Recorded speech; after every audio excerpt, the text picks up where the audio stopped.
নমস্কার, বাঙালি রান্নাঘরে আপনাদের সবাইকে স্বাগত। আজ আমার রেসিপি কচু দিয়ে মুসুর ডাল। কচু দিয়ে মুসুর ডাল করার জন্য এখানে আমি মুসুর ডাল নিয়েছিলাম আমার পরিমাণ মতো।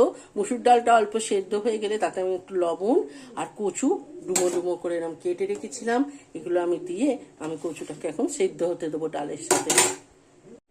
ডালটা আমার অল্প সেদ্ধ হয়ে গেছে, এখন আমি দেব সামান্য একটু হলুদ। হলুদ দিয়ে আমি এটাকে আরো কিছুক্ষণ একটু হতে দেবো, যতক্ষণ না কচুগুলো সিদ্ধ হচ্ছে।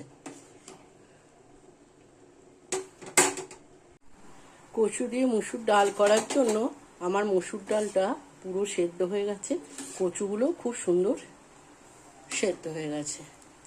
এবার আমি এখানে কড়াই দিয়েছি একটু তেল, আর দেবো ফোড়ন হিসাবে 2টো শুকনো লঙ্কা, 2টো তেজপাতা আর কালো জিরে।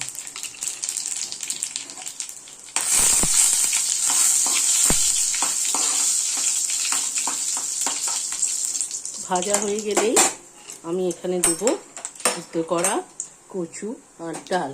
এর মধ্যে আমি অল্প পরিমাণ মতো লবণ আর অল্প একটুখানি মিষ্টি দিয়েছিলাম, চিনি।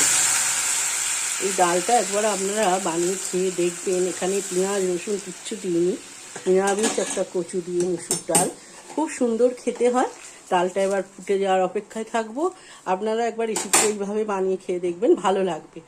যদি ভালো লাগে লাইক শেয়ার কমেন্টের জন্য অনুরোধ রইল। চ্যানেলটা সাবস্ক্রাইব করবেন যাতে নতুন নতুন রেসিপিগুলো আপনাদের কাছে পৌঁছাতে পারে। আমার সম্পূর্ণ রেডি হয়ে গেছে।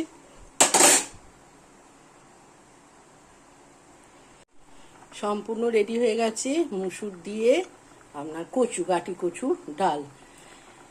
চ্যানেলটা সাবস্ক্রাইব করে দেবেন, আর রেসিপিগুলো আপনাদের কাছে সঙ্গে সঙ্গে পৌঁছে যেতে পারে সেই জন্য করবেন। ভালো থাকবেন, সুস্থ থাকবেন, ভালো খাবার খাবেন।